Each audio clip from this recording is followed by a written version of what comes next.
It's murder and wine. Des meurtres et du vin.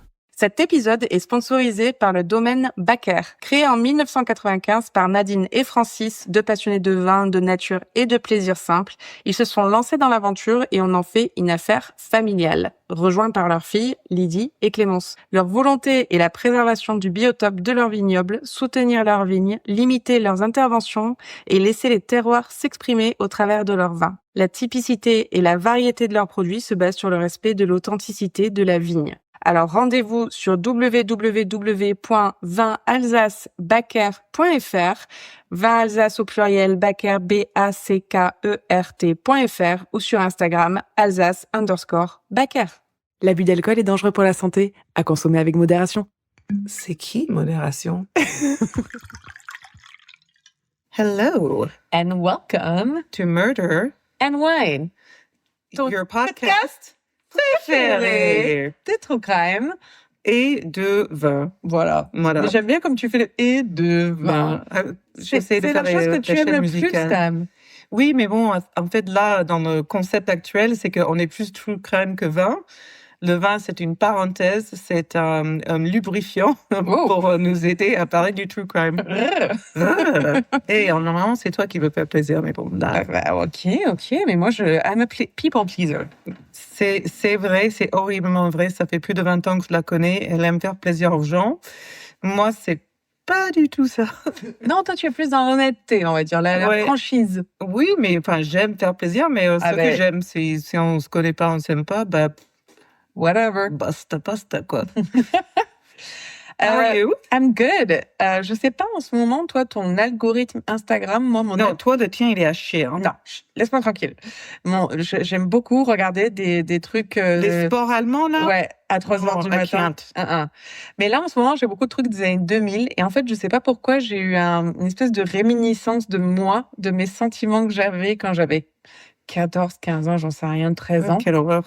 Ouais, un petit peu. Mais plus dans ce que j'aimais, en fait, ce que je voyais de la société, de la mode. Mais parce que ça revient, la mode revient à La fond. mode revient. Et en fait, ça m'a rappelé, moi, mes fashion icons de quand j'avais 13, 14, 15 ans. C'était les sœurs Mary-Kate et Ashley Olsen. Oui, moi j'aimais bien aussi, mais j'étais un peu plus âgée, donc j'ai pas imité, mais c'est vrai que les oversize... mais un peu élégant. Elles étaient des... Et je sais pas, en fait, j'ai l'impression qu'après, j'étais très déçue quand Mary-Kate s'est mise avec le frère ou le cousin de Sarkozy. Ouais, je sais pas s'ils sont toujours ensemble. Je crois qu'ils sont frères. Après, elles ont pas bon goût. Je crois. J'ai pas trop suivi leur... deux mecs? Oui. Non, deux mecs, non. Oui, deux mecs, je parlais pas de vêtements. On est d'accord, mais en fait, en vrai, ça, c'était peut-être oui, certes, emblématique des années 2000, mais cool, quoi. Parce que là, ce qui revient, c'est les trucs, tout ce qui est pas cool, ça revient. Enfin, les sortes de petites, comme des ballerines en toile, avec motifs, des jeans basses. Stop, parce qu'on s'est toutes les deux envoyé des trucs sur des ballerines qu'on a failli acheter. Alors, attention, je dis à nos lecteurs. Il y en a qui lisent, ok, c'est pas grave, mais pour les auditeurs aussi, j'envoie 2 paires de chaussures, j'étais dans le doute, elles coûtaient cher. Moche. Et moche. Ta gueule, je finis l'histoire. Parce que je lui envoie les 2 photos, elle me dit non, mais quelle horreur, stop, etc. Et pas une semaine plus tard, la meuf me renvoie une paire quasi identique. Et j'ai dit, écoute, j'ai compris que celle que tu m'as dit était moche. Du coup, je suis allée sur Vinted, trouver un peu similaire, mais pour 50 balles et pas 350. Voilà. Et alors, justement, ils sont en bas pour que tu puisses essayer pour voir si tu les aimes ou pas. Donc, ta gueule, merci, menteuse, etc. En fait, Sarah, il faut savoir que c'est ma provider de chaussures. En fait, à chaque fois que j'essaie des chaussures chez elle, je les achète juste après. Ben oui, parce que Charlotte, elle pense qu'elle a les pieds trop larges, alors que des pieds normaux. Et en fait, moi, j'ai énormément de chaussures, faut le dire. J'aime les vestes, les chaussures, les sacs. J'aime la vie, quoi. Voilà, moi, j'ai pas mal de tout ça. Après, on peut pas se partager les vêtements parce que Charlotte, elle fait une taille... disons que moi, je suis une naine et elle... Je fais 90 cm de plus que toi. C'est ça. Voilà, donc on ne peut pas se partager tout, mais bon. Voilà. Alors, c'était un sujet très fashion, très girly. On est désolé. Et c'est pour nos auditrices. Fuck you, auditeurs. Exactement. Donc là, je vais aller pour les auditeurs. Revenez. Hop là, revenez. T'as vu que Trump, il s'est partagé en photo intelligence. Ah oui.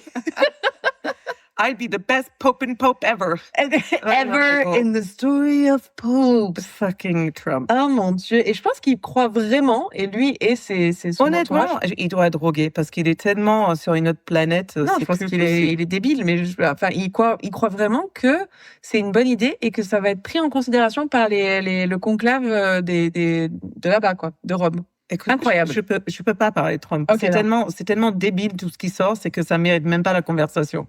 Donc c'est absurde. On est d'accord. Trump. Voilà. Par contre, il y a un Instagrammeur, un mec, Heartthrob Anderson, que j'adore. J'adore ce Ouais. Et donc, du coup, il fait, en général, il est hyper drôle. Il fait des récaps de films de notre enfance J'adore ce ou de séries. Il est hyper drôle.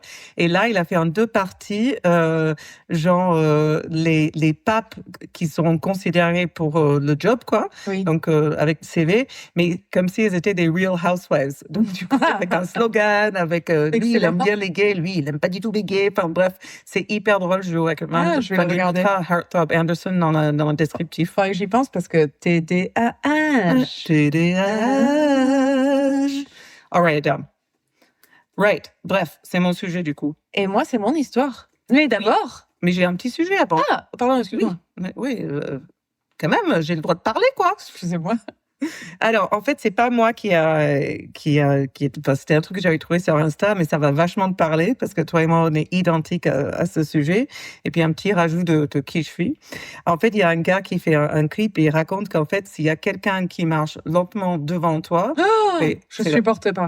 c'est la personne Je la plus supporte agaçante pas. du monde. Et On le est pire, d'accord. c'est que les gens n'ont pas de trajectoire fixe. Non, voilà. Ah, mais oui, si t'es en vélo, c'est pas possible. Enfin, bref. Et ça, je pense que moi, le fait, les gens comme moi ayant grandi, tu vois, sur les pistes de ski, etc. Moi, je fais beaucoup de snow. On connaît les trajectoires. Donc, je pense que ça nous aide énormément. Sinon, les gens, ils vivent leur meilleure vie à nous couper la route, quoi. Bon, écoute, je parle pas ici, je parle dans les rues. Donc, les gens qui marchent lentement devant toi, c'est hyper agaçant. S'ils marchent à côté de toi et même à la conduite au même rythme, c'est tout aussi agaçant. Genre, vous suivez, c'est pas possible. Ah, mais moi, je ralentis ou j'accélère. Hein. Ben, on est d'accord, voilà. Sûr. Par contre, si quelqu'un marche plus vite et te dépasse, tu te dis, mec, ralentis, quoi. C'est bon.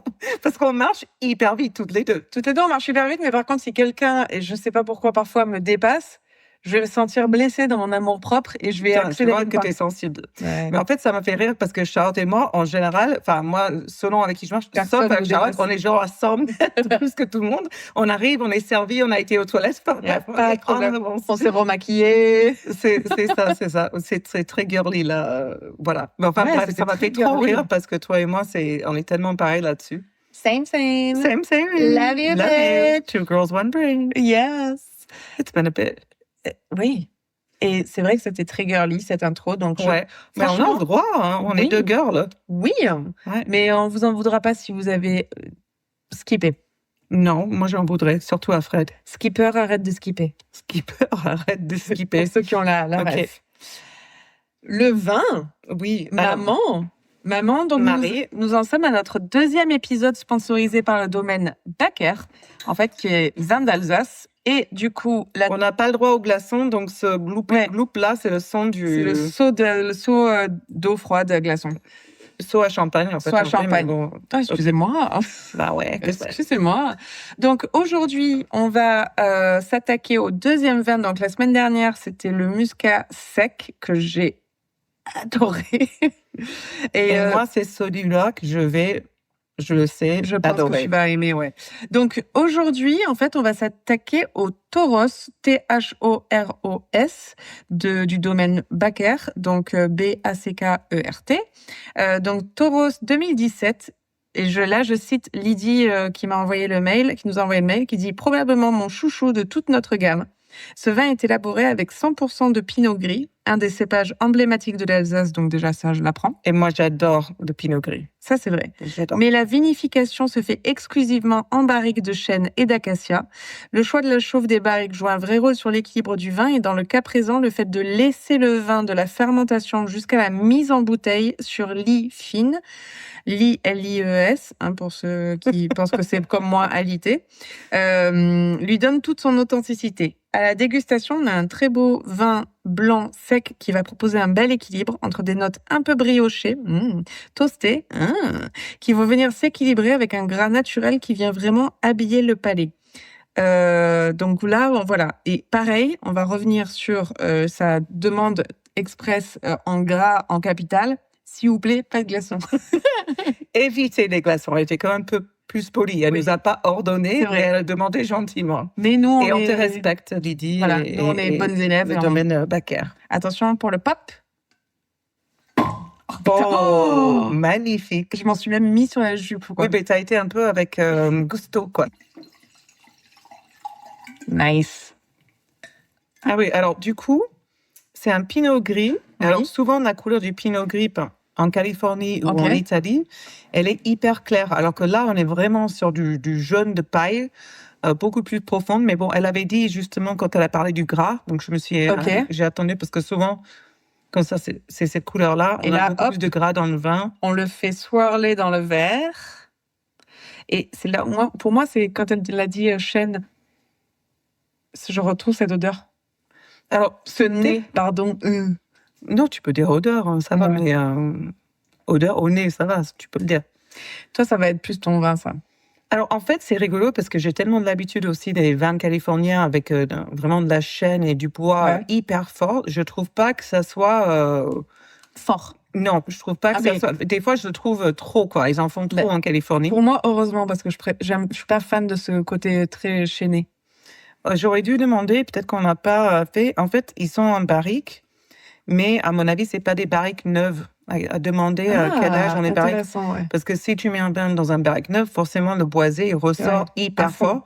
Et c'est le cas en Californie. Alors que peut-être la barrique est réutilisée et du coup, ça tempère beaucoup le... Alors, vu leur approche concernant la nature et le fait de pas non plus faire des choses qui sont complètement à l'encontre de l'écologie nécessaire, je suis pas sûre qu'il y ait... C'est pas l'écologie nécessaire, mais ils ont aussi cette volonté de laisser parler les vignes et le sol. Donc, du coup, si tu mets en barrique neuve, c'est sûr que ça empiétine sur ça empiète sur le vin. Ça empiète sur le goût, les odeurs naturelles, ouais.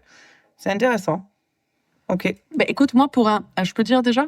Ou non? Non, pas encore, à la fin. OK. Saute pas les étapes, mademoiselle. I'm so sorry. You should be sorry. Alors, donc, pour l'histoire... Pour être tout à fait honnête, j'avais une histoire qui était pratiquement finie, donc ce sera la prochaine fois. Et en fait, je me suis dit, il se passe des choses là dans l'actualité, et il faut que j'amène notre point de vue là-dessus. Même si c'est un sujet, vous allez voir, complètement bateau et une histoire bateau que vous connaissez, je pense que c'est important qu'on en parle et qu'on en discute. OK. Est-ce que tu as vu tout ce qui se passe en ce moment avec l'influenceur Aquababe sur Xavier Dupont de Ligonnès? Pas du tout. Ah, mais mon ami... On est d'accord que... non, mais tu le sais très bien que je suis pas un truc crème et je suis rien. C'est vrai. Non, si, t'es meilleur que ce que tu penses, honnêtement. Bah oui, mais bon, Xavier Dupont de Ligonnès, c'est que quand toi tu mets un truc, je sais ce qui se passe. Hein. Donc en gros, tu as un influenceur qui s'appelle Aquababe qui est connu pour en fait faire des révélations sur le monde des influenceurs ou des stars, etc. Aquababe, oui. Aquababe, donc ça c'est une chose, mais apparemment il s'est attaqué au cas de Xavier Dupont de Ligonnès et vraiment genre il s'est attaqué sévère à ce cas-là. Donc c'est une personne sérieuse ou c'est... Apparemment. OK. Moi je connaissais pas, mais moi j'ai parlé avec des personnes. Aquababe. J'ai parlé avec des personnes qui connaissent. Et qui disent non, mais le gars, il peut paraître un peu, voilà, mais en fait, il est dans ses recherches, il est super sérieux. Okay. Après, moi, je n'y connais rien. Je ne le connaissais pas avant, je ne connais pas plus, voilà. Certes. Donc, je vais faire le parallèle que je voulais faire depuis longtemps, qui a déjà été fait. Encore une fois, je n'invente rien, donc retenez vos commentaires négatifs pour une autre fois. Je sais très bien que je n'invente rien, mais ça me fait plaisir. I suck. T'es nul. And I like it. Donc, je vais faire le comparatif et le parallèle entre l'affaire des meurtres de la famille List aux États-Unis et Xavier Dupont de Ligonnès. Oh putain, c'est du travail ce que t'as fait là. Oui, mais un truc compliqué. Ouais, mais en fait, ça faisait longtemps que je voulais le faire. Ok, bon, mais Donc, très bien. ça m'a pas, voilà. Mais toi, de toute façon, tu dois avoir tout en tête, quoi. Moi, je connais Oui. rien, donc Ça va être- tu En dois fait, c'est avoir, ça. Quand et ouais. je la faisais, je disais, putain, mais on m'a pas fait déjà cette histoire parce que je l'ai tellement revue et revue et Mais tu le revue. dis souvent, on l'a déjà fait, et je fais, enfin, déjà, j'ai oublié, mais non, quoi. Et c'est dans ma tête. Ouais, c'est ça. Attends, je m'hydrate. Ok, I'm ready. Mhm. Je sens que je vais devoir vraiment écouter là pour comprendre. Donc, Moi, j'aime bien ce vin. Oh, j'ai spoilé. Mais You little bit. You bitch. Donc, aujourd'hui, donc je vais vous emmener dans un voyage entre le New Jersey des années 70 et la France des années 2010, en fait. Et c'est deux familles, deux pères, deux maisons, deux disparitions.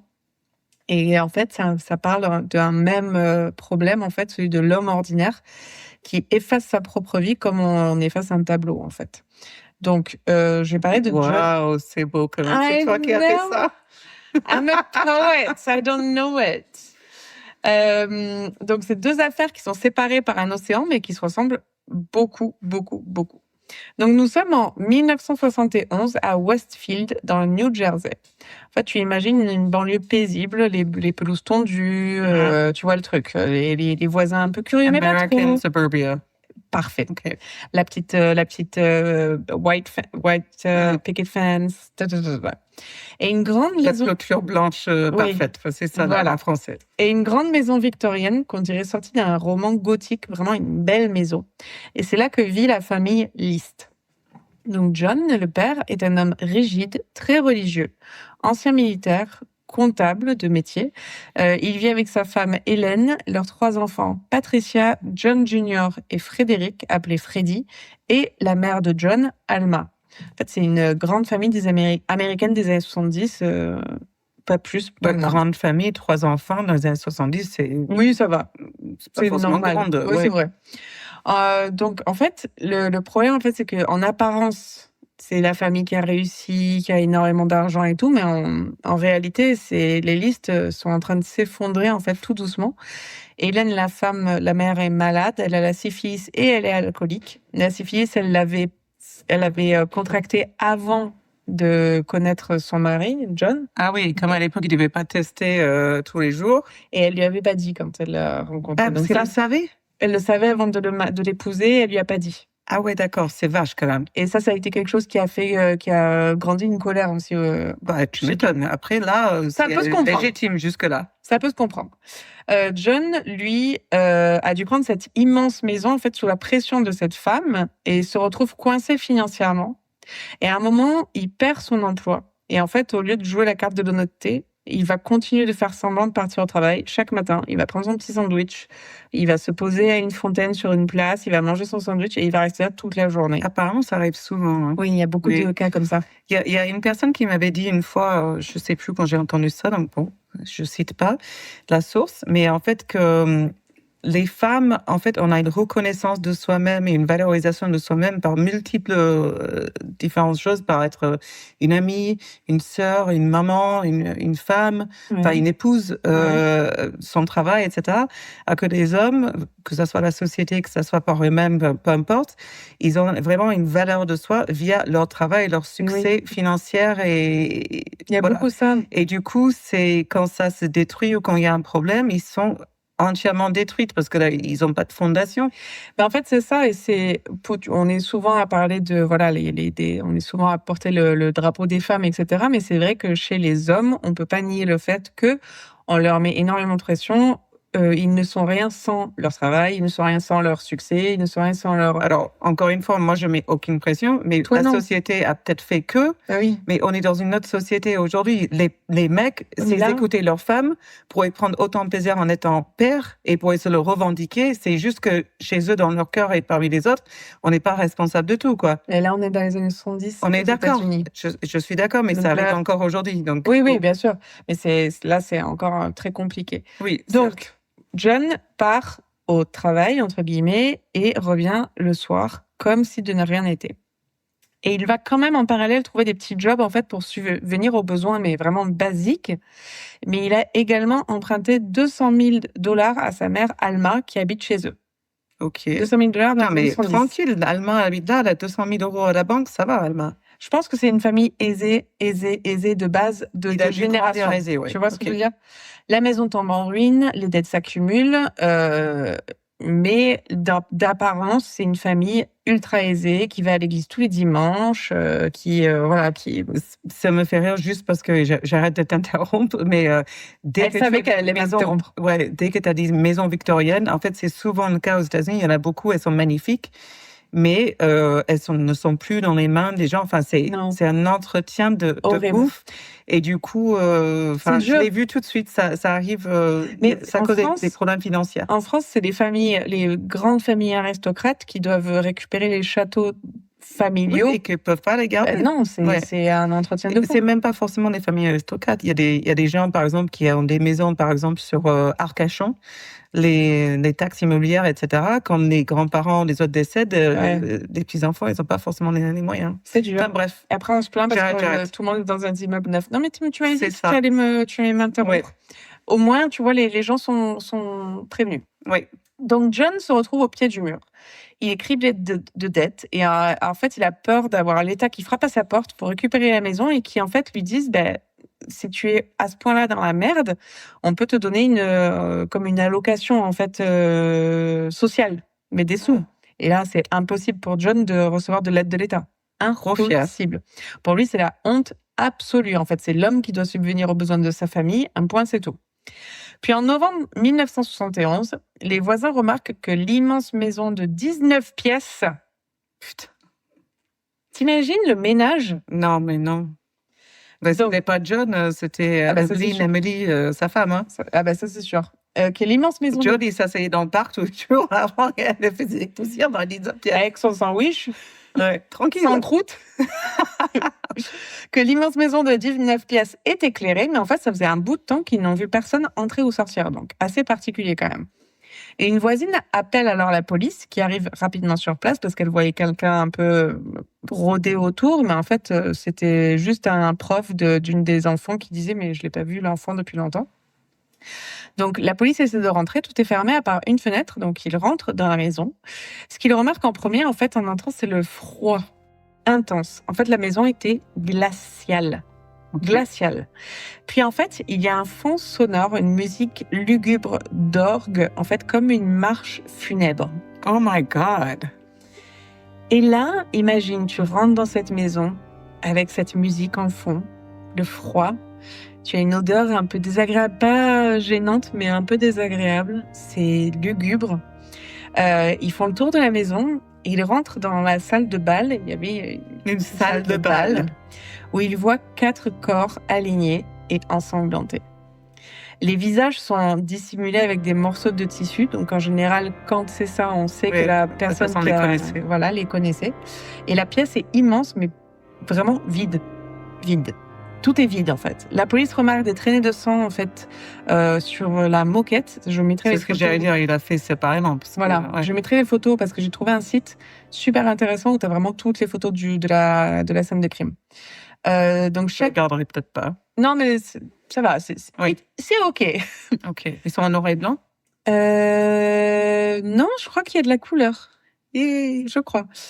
Donc la police remarque des traînées de sang. Donc chaque victime a effectivement été tuée ailleurs et traînée jusqu'à la salle de bal pour être placée. Les policiers suivent les traces donc de sang jusque dans la cuisine où ils retrouvent du matériel de nettoyage. Ils montent ensuite à l'étage et ils voient la mère de John, Alma, avec, comme les autres victimes, tuées par balle en fait. Voilà, elles ont toutes été tuées par balle. Visage couvert aussi? Non, la mère n'a pas été couverte apparemment au visage. En tout cas, ça ne m'a pas été précisé. Oui, il était fâché. Est-ce que c'était... peut-être, je sais pas. Est-ce que c'était le cas et que dans moi, ce que j'ai recherché, ça n'a pas mis? Je sais pas. Bref, c'est pas grave. Voilà. Alors, que s'est-il passé? C'est dans le sous-sol que les policiers vont trouver leur réponse. Ils trouvent un pistolet et une longue lettre de confession de John List qu'il a faite à son pasteur. John explique pourquoi il avait fait ces actes horribles. En fait, il était criblé de dettes et il sentait que sa famille aussi s'éloignait de Dieu. Genre, en gros, ma famille n'est plus chrétienne. Schizophrène, quoi. Ah, mais complet. Genre, ma famille s'éloigne de la chrétienté. Ah, c'est bon. Que fait-il? Le 9 novembre 1971, John List commence sa journée en emmenant les enfants à l'école. normal, le matin, puis il rentre à la maison. Sa femme Hélène est en train de boire son café à la table de la cuisine et elle n'entend pas John, en fait, qui arrive derrière elle pour lui tirer une balle dans la tête. Puis il monte vite à l'étage parce que là, le pistolet a fait du bruit pour donner, comme il dira, le baiser de Judas à sa mère, donc le baiser du traître à sa mère, avant de l'exécuter d'une balle. Je crois qu'il avait un truc contre sa maman. Hein. Ouais, avant d'exécuter sa mère d'une balle dans l'œil gauche. Il dépose le corps de Hélène, sa femme, sur un sac de couchage et il le traîne jusqu'à la salle de bal. Il essaye de nettoyer grossièrement le sang, qui est, à mon avis, à ce moment-là, un peu partout. Et ensuite, tranquillement, il attend que ses enfants rentrent à la maison. Et en fait, il commence à passer des appels. En fait, c'est là où il commence à préparer son alibi, on va dire. Donc, il appelle une maman qui parfois amène les enfants à l'école pour lui dire « ce ne sera plus nécessaire, on va se débrouiller ». Il appelle aussi les endroits où les enfants passent après les cours, comme des tuteurs ou des cours de musique ou j'en sais rien. Il annule tout. Il annule également les livraisons quotidiennes de lait et du journal local. Puis l'école de son aînée, Patricia, appelle comme quoi elle ne se sent pas bien. Donc John va la chercher à l'école. Il la ramène à la maison et au moment... toute seule. Et au moment où elle passe le pas de la porte, il la bat. Puis il va chercher Freddy, qui a un petit job en fait après les cours. Et pareil, au moment où il passe le pas de la porte, il lui tire une balle dans la tête. Et il reste John Jr. en fait qui rentre beaucoup plus tôt que prévu à la maison. Et en fait, j'imagine qu'il doit voir quelque chose qu'il n'était pas censé voir. Donc en fait, le sang partout dans l'entrée de la porte, peut-être. Je pense. Et du coup, en fait, à ce moment-là, il y a eu une petite bagarre entre John Jr. et John. Et John Jr. arrive à se défendre un petit peu, mais John va finalement lui tirer une dizaine de fois dessus. Puis après avoir placé les corps dans la salle de bal et écrit sa lettre de confession, John List mange, fait sa petite vaisselle et va tranquillement se coucher. Le lendemain, John met le thermostat de la maison à moins 12. Oui, ça a payé une note trop chère. Non, mais peut-être que pour empêcher la... Voilà. Ouais, okay. Il met la climatisation à fond pour ralentir. Si vous m'avez suivi, c'est pour empêcher la décomposition des corps. Eh ben écoute, c'était ma phrase. Ah, pardon. Mais le thermostat de la maison, voilà, on va dire climatisation ultra forte pour ralentir la décomposition. Il met cette fameuse musique lugubre, cette marche funèbre, et il allume les lumières, style Maman, j'ai raté l'avion, quoi. Ok. Et il sort.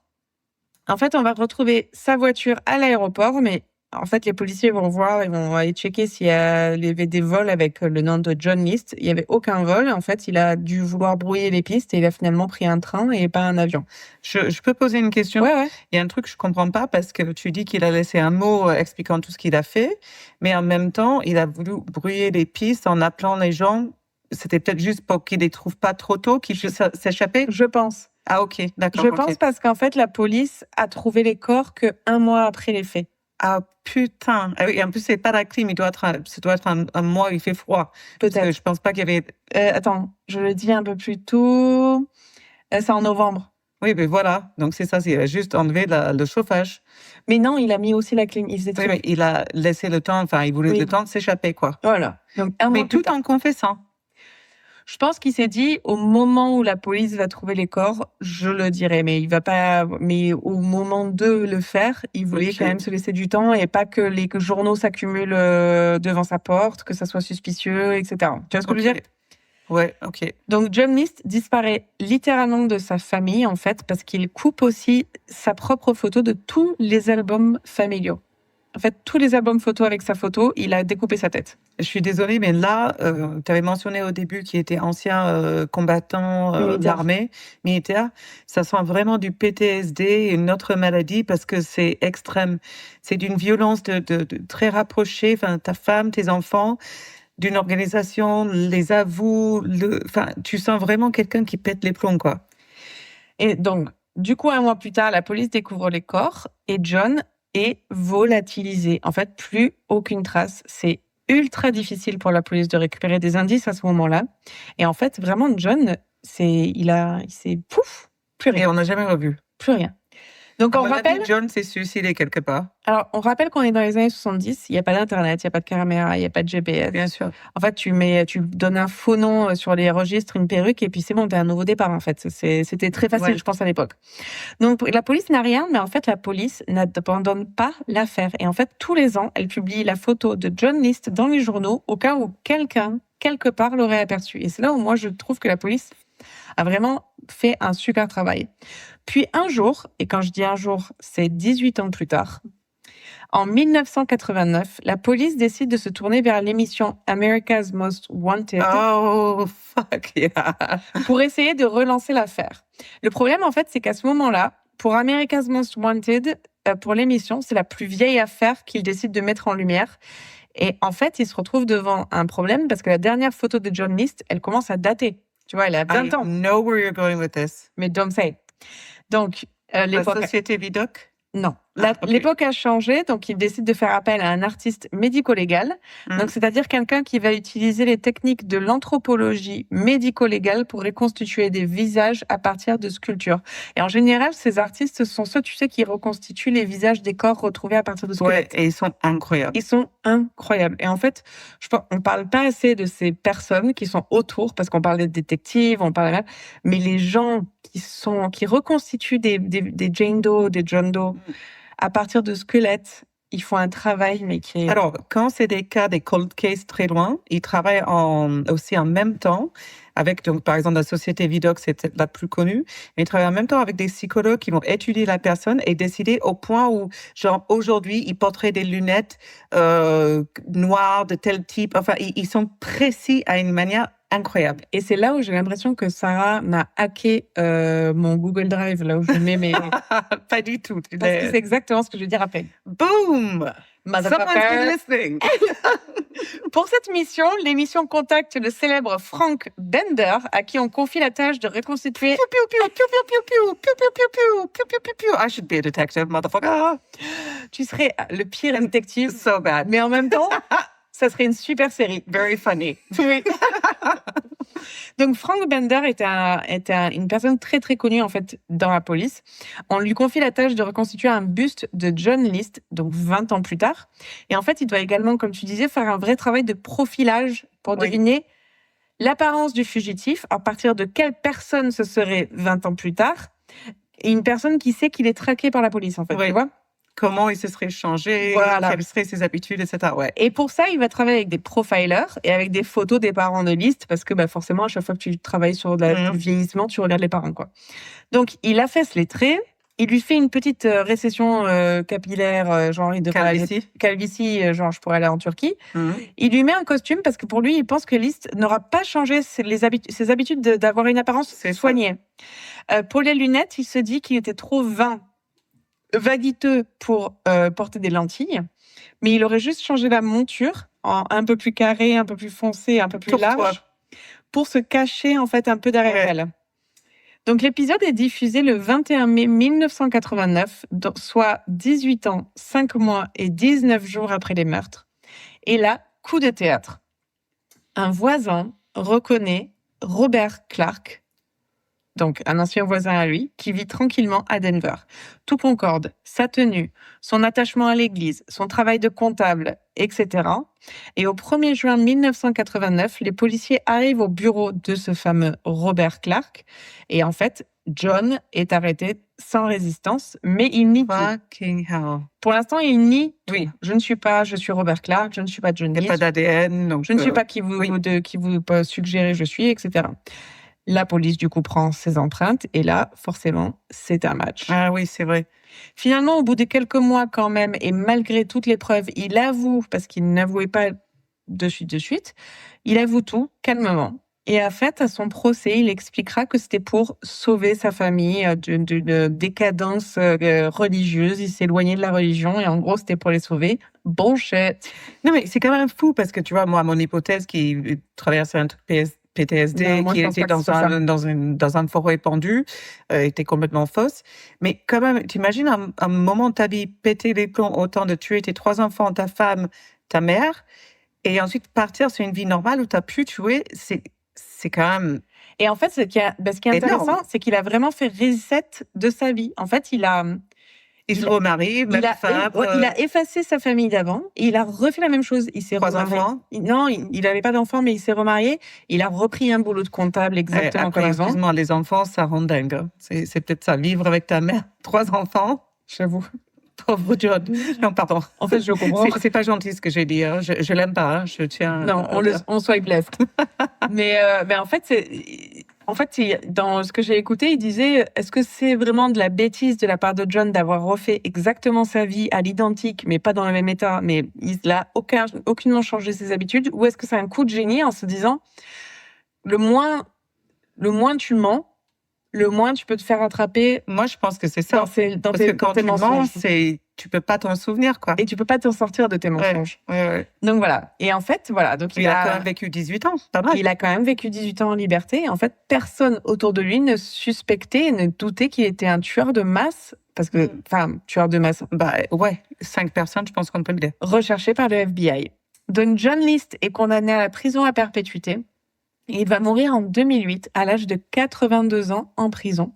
Putain, il a coûté cher aux contribuables. Complet. Et le célèbre psychologue Richard Welter, donc qui a étudié List et l'a interviewé, a dit, et je cite, "Oh my fucking God, what an asshole!"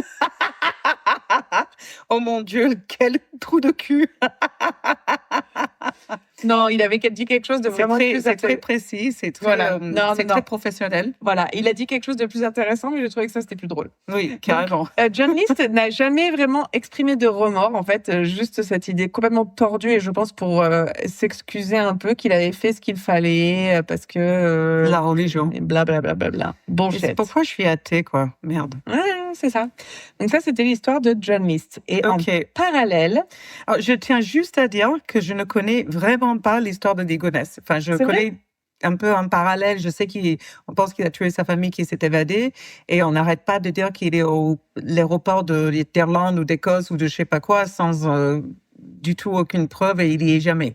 C'est ma connaissance de l'histoire. Donc, c'est du nouveauté pour moi. Eh ben, moi, ce que j'avais commencé à dire, avançons dans le temps. En fait, on est en France en avril 2011 et tout le monde connaît l'histoire de Xavier Dupont de Ligonnès, à part Sarah, du coup. C'est pour ça que je tenais à le dire. Mais je vais parler des grandes lignes à nouveau. Et effectivement, ce que je vais faire, c'est pas, ne venez pas vers moi, ne m'envoyez pas de commentaires négatifs. Je parle des grandes lignes.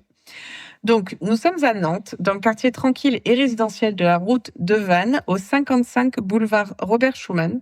En fait, se trouve une grande maison bourgeoise également, un peu vieillotte mais charmante. Et c'est ici que vit la famille Dupont de Ligonnès. Donc, il y a Xavier, 50 ans, qui est chef de famille issu de la noblesse, plutôt discret, passionné de voyage, d'internet, etc. Et Agnès, sa femme, enseignante dans un collège catholique. Et leurs 4 enfants, Arthur, Thomas, Anne et Benoît, âgés de 13 à 20 ans. Donc, à première vue, une famille normale, unique, catholique, pratiquante, très pratiquante, on verra, sans vague. C'est ce que tout le monde pensait, en tout cas, à ce moment-là. Certes. Depuis plusieurs années, Xavier cumule les échecs professionnels. Il a tenté de lancer plusieurs sociétés. Il n'y en avait aucune qui décollait vraiment. Et comme toute famille bourgeoise, limite aristocratique, il vit au-dessus de ses moyens. Il accumule des dettes, mais en fait, il garde les apparences. Il continue de fréquenter des cercles catholiques. Vraiment, il fait comme si de rien n'était. Il fait comme si de rien n'était. Il continue de vivre vraiment en grandeur. Donc, tous les voisins qui ont été interviewés après, ils disaient, vu le train de vie qu'ils avaient, on se doutait pas qu'ils avaient des problèmes d'argent. Puis en mars 2011, il commence à parler d'un départ pour les États-Unis pour une mission secrète. Quand on va retrouver les lettres qu'il a envoyées, il dit qu'il travaillait en sous-marin pour les Américains, qu'il était infiltré dans un réseau de drogue internationale et que sa famille doit partir sous protection. En fait, il dit ça à qui? En fait, il va faire des lettres. Mais là, j'en suis pas là encore. Ok, pardon.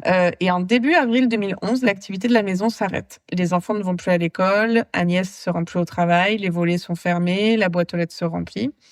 Là, le travail d'Agnès dans l'école catholique, il reçoit une lettre de démission de la part d'Agnès, annonçant que son mari, finalement, avait trouvé un travail en Australie et que du coup, elle présentait sa démission. Le collège où étaient les enfants qui étaient au collège à ce moment-là également a reçu une lettre pour dire que les enfants partaient en Australie parce que le père avait trouvé un boulot là-bas. Et Xavier, lui, à ce moment-là, répond toujours à quelques textos. Il poste même sur les réseaux sociaux, mais ses messages deviennent de plus en plus étranges. Puis, plus rien, silence radio. Il faudra attendre le 21 avril 2011 pour que la police, alertée par des proches inquiets, pénètre dans la maison. Et là, ça fait... Attends, j'ai loupé les dates. Donc, 21 avril et... 21 avril, en fait,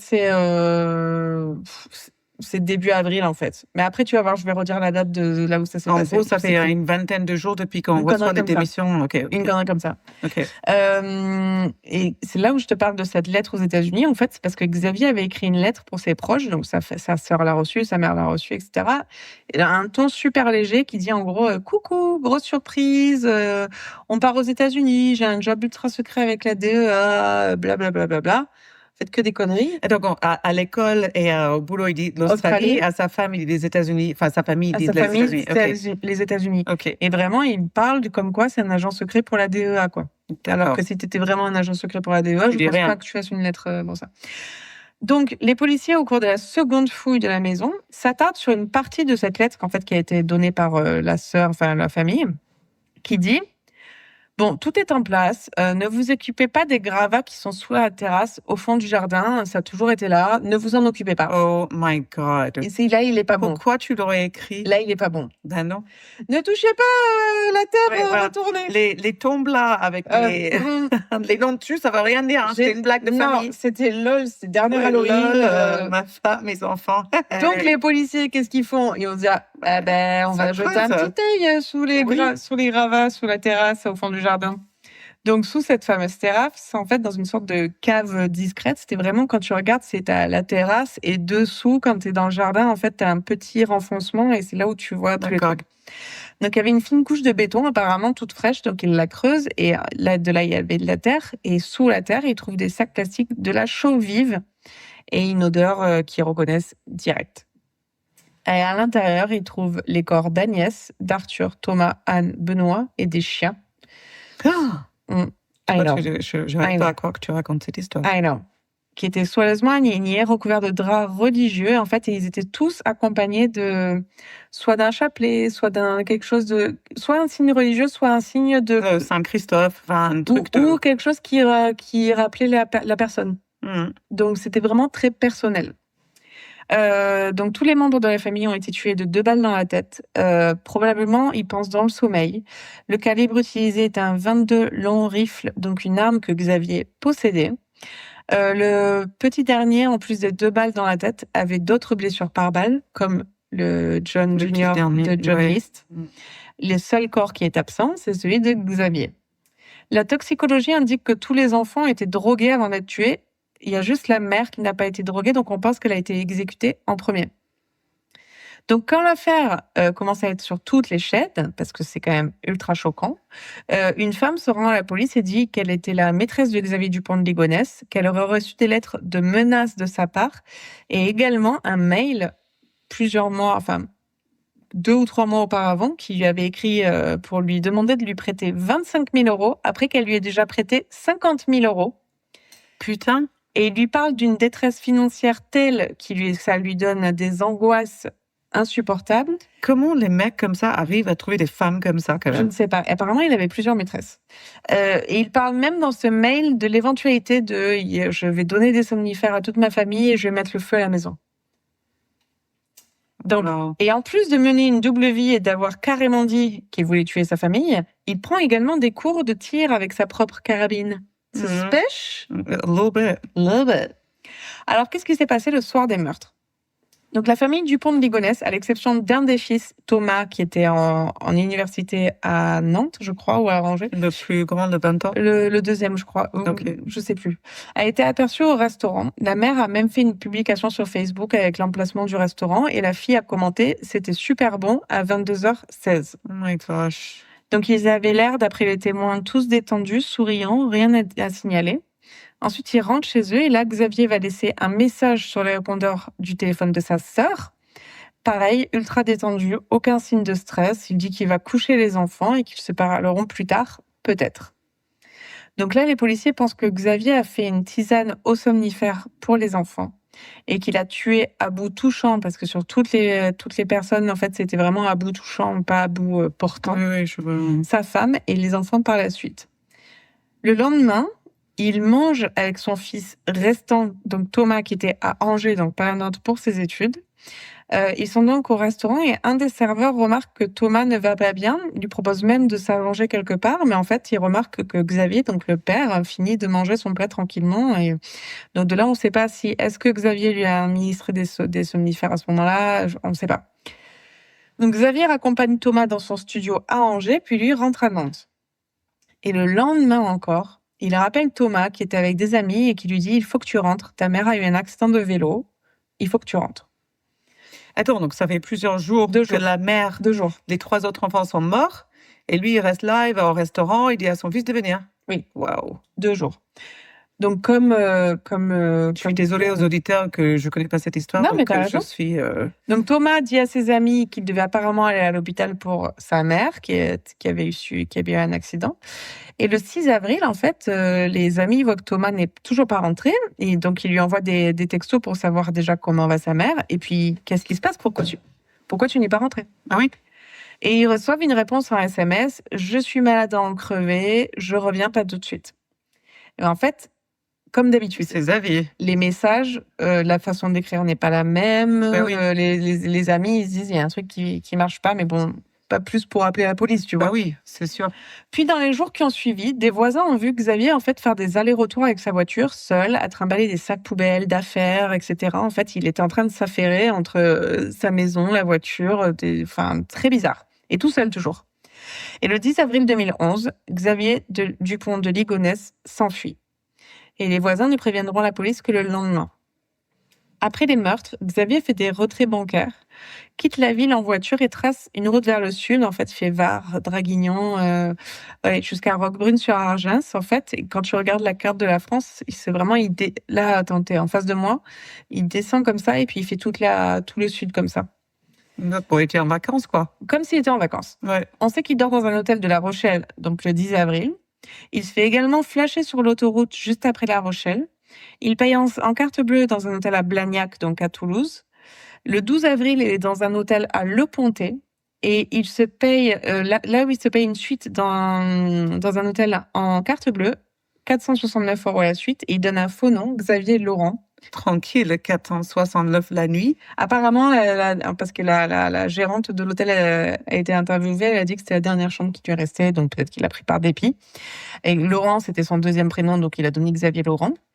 Et le 14 avril, on le retrouve à Roquebrune-sur-Argens, où il a déjà été il y a très longtemps. Et il retire 30 € parce qu'en fait, il a atteint le plafond de sa carte bleue. Et les policiers réussissent à obtenir une photo du distributeur d'argent de Roquebrune-sur-Argens. Et c'est cette photo qui a été diffusée dans les médias, en fait, quand ils cherchaient Xavier Dupont de Ligonnès. Ça, par contre, je les ai vus. Tu te souviens? Et la police, apparemment, à ce moment-là, avait utilisé des scanners, en fait, quand tu demandes... En fait, qui captaient les plaques d'immatriculation quand tu roulais un peu partout. Ouais. Et en fait, ils disent, cette plaque d'immatriculation X, Y, 1, 2, 3, 4 m'intéresse. Donc, dès que ça la trouve, ça te donne une petite alerte. OK. Et le 21 avril, il trouve la voiture de Xavier sur le parking d'un Formule 1 à Roquebrune-sur-Argens. Donc, du coup, là, branle-bas de combat. Les policiers décident de faire une planque toute la nuit en espérant choper Xavier Dupont de Ligonnès. Il revient à sa voiture. Voilà, soit dans la nuit, il va revenir à sa voiture pour s'enfuir dans la nuit, soit le matin. Mais en fait, ils vont jamais le voir. Ils vont dans l'hôtel, ils vont voir le gérant, et ils apprennent que Xavier Dupont de Ligonnès est parti de l'hôtel une semaine plus tôt, en laissant sa voiture. Voilà. Donc, et il est effectivement filmé le 14 avril, quittant l'hôtel à pied, sac à dos au dos. Il abandonne sa voiture et en fait, depuis, plus rien, plus une trace.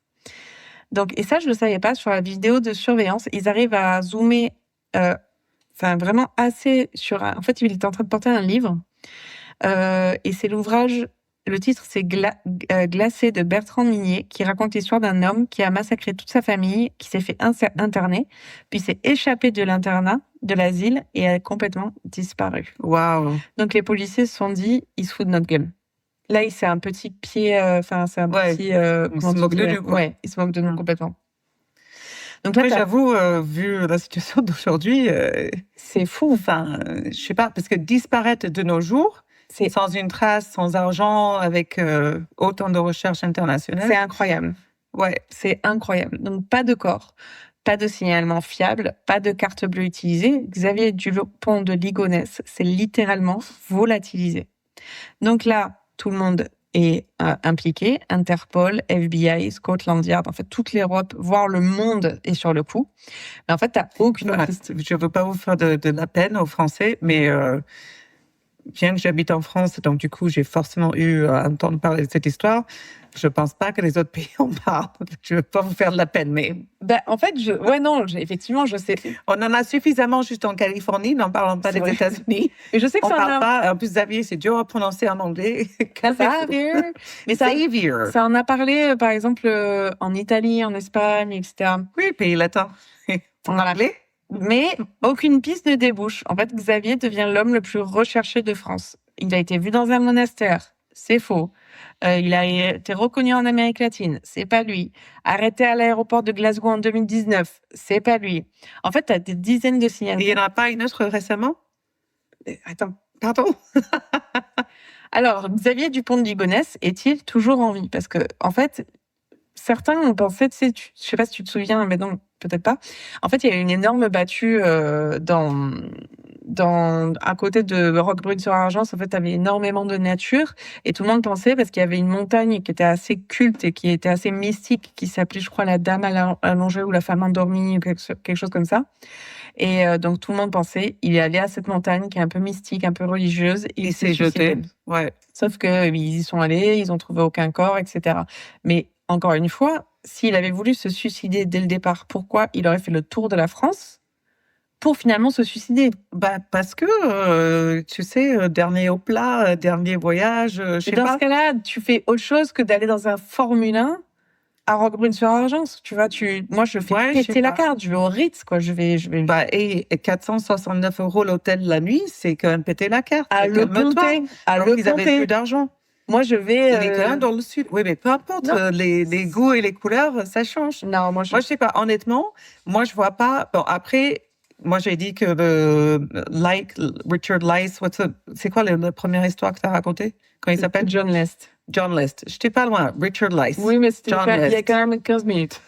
Anyways, j'ai cru qu'il était mort, j'avais tort. Là, en l'occurrence, le gars se faire une autre vie à l'étranger sans un rond, dans une époque où c'est plus compliqué, etc., etc. Et après, c'est assez facile de se suicider dans des lieux quand même très, très loin et ne pas être retrouvé. Moi, j'ai envie de croire. Parce que tu as envie de le retrouver, toi. Ouais, j'ai Eh envie oui. de croire que Xavier Dupont de Ligonnès est toujours en vie. D'ailleurs, je fais un appel.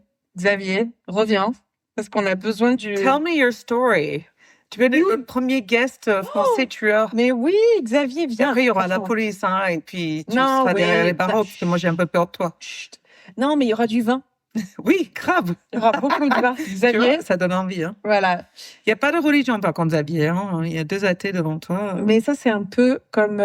Jésus, c'était son premier miracle. Mais peut-être que Xavier, il a envie de nous convaincre, tu vois, type Ah. mormon ou...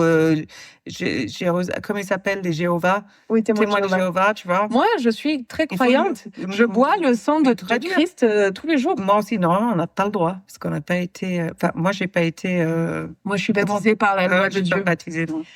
Donc, que nous disent ces deux histoires? En fait, c'est 2 pères de famille, 2 familles tuées, 2 maisons fantômes, et dans les 2 cas, une fuite.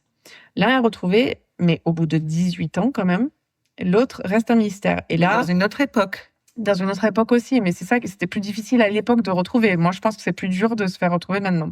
Non, c'est plus facile de se faire retrouver maintenant. Oui, c'est ce que je dis. T'as des plus difficiles. C'est vrai? Oui. Ah, ok. Je suis bourrée. Wouhou! John List est l'incarnation du contrôle et il planifie tout. Il agit selon sa vision rigide de la morale. En fait, il valait mieux qu'il meure pieux plutôt que corrompu par le monde. Xavier, lui, semble vraiment agir plus par panique, par fuite en avant. En fait, il montait sur sa vie professionnelle, il croulait sous les dettes. Sa femme le critiquait parce qu'après, enfin, j'ai pas fait tout le truc, mais en fait, sa femme, elle parlait sur les réseaux. Je veux pas mal dire, mais quelle femme ne critique pas son mari? Donc, Oui, bien sûr. Et en fait, elle No parlait. shock. Elle parlait sur des comment dire, des chats en fait, des chat rooms, bon bref. Mais ce qu'ils ont en commun, c'est une incapacité à affronter la chute et à admettre l'échec. En fait, ils rayent tout. Et l'autre point commun, en fait, c'est une société qui voit rien venir parce qu'en fait, ils étaient tellement forts à jouer le rôle du père de famille successful qui avait tout pour lui et qui était aimant, etc. Que tu sais, Et c'est puis, il y a deux éléments aussi qu'on joue là-dedans. Souvent, des personnes qui se sont soi-disant religieux, tu vois, ils sont pieux, ils vont à l'église, etc. Et puis, aussi, je suis désolée, mais dans notre société, dès qu'un père de famille a l'air un minimum attentif à sa famille, presque ils ont des éloges, alors que c'est juste sûr. normal. Ce qu'il Bien faut sûr. t'occuper de ta femme, tes enfants, ta maison, c'est ce qui fait ta femme, il n'y a pas d'éloge, enfin, c'est normal. Ouais, c'est ça. Donc, est-ce qu'on saurait un jour ce qui est arrivé à Xavier Dupont de Ligonnès? Peut-être, peut-être pas.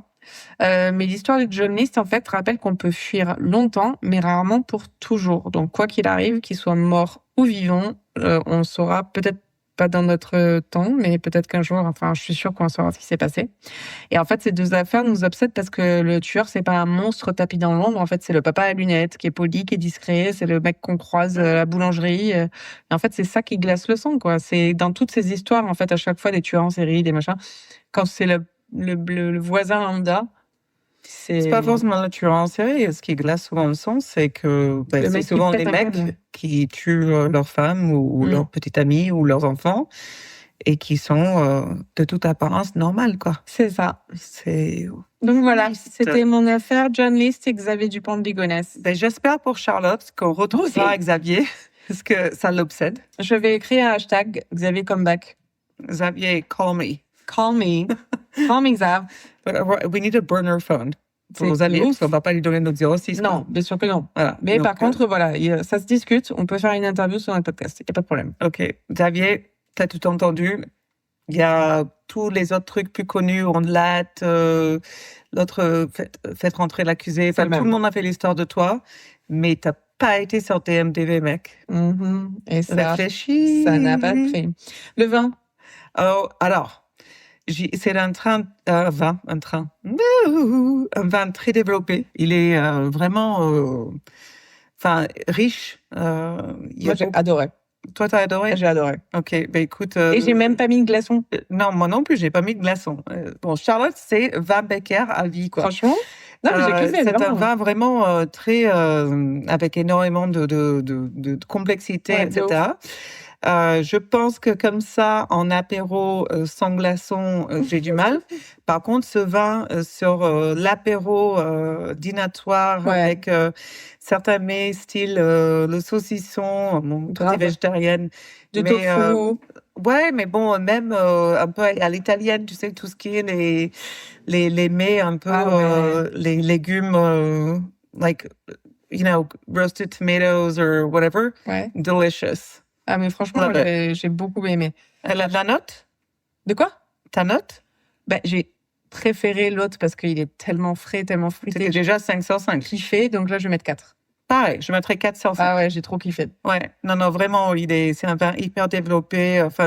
C'est un vin soigneux. Ouais, vraiment. Donc, Rien à dire. si vous voulez aller voir un peu le site du domaine, c'est www.vinalsace au pluriel backert.fr ou sur Instagram Alsace_Backer. J'allais dire .fr, mais non. Non, C'est Instagram. Et après, on avait eu la petite discussion tout à l'heure que underscore, pour ceux qui ne savent pas ce que ça veut dire, c'est le tiré du 9, il me semble. Le tiré du Moi, bas. j'ai un Mac, donc je sais Non, pas. mais tout le monde. Enfin, non. Non, ils savent pas. Sinon, ils disent le tiré du bas. C'est le tiré du 6, le tiré du milieu, le tiré Le plus plus long au milieu. Oh là là, vous m'insupportez. Si vous savez pas ce que c'est underscore, C'est vous vrai que c'est un m'insupportez. peu honteux, j'avoue. Bon, ben merci d'avoir écouté ce long épisode des Meurtres et du vin. Et Qui était super bien, merci Ouais, Charlotte. c'est vrai, ça Ouais, t'a plu vraiment intéressant. Et j'espère Ouais. qu'il vous a plu. J'adore comment tu as réussi à faire Le parallèle. Ben en fait, ouais, ça, c'est compliqué. non, parce que ça, j'y avais pensé déjà il y a longtemps, mais en fait, après, quand j'ai commencé à regarder, ça a été fait des milliards de fois. Ah oui, ok. Oui, parce que c'est vraiment les similarités sont énormes, vraiment Ah oui, énormes. ok. C'est comme si John List était venu en fantôme et qu'il avait pris le corps de Xavier Dupont de C'est Ligonnès. peut-être le cas. C'est peut-être le cas. Ah, peut-être, c'est ça. Voilà, c'est ça la solution. Affaire résolue. On est vraiment forte. Merci à vous de nous avoir écoutés. N'hésitez pas à nous partager, suivre, liker. Ça nous aide énormément pour Parlez rester autour de vous. en Dites, ligne. Waouh, j'ai écouté ce podcast. Il C'était est trop bien. Voilà, merci. Ciao. À la semaine prochaine. See ya. Bye. Si t'aimais ça, like and subscribe.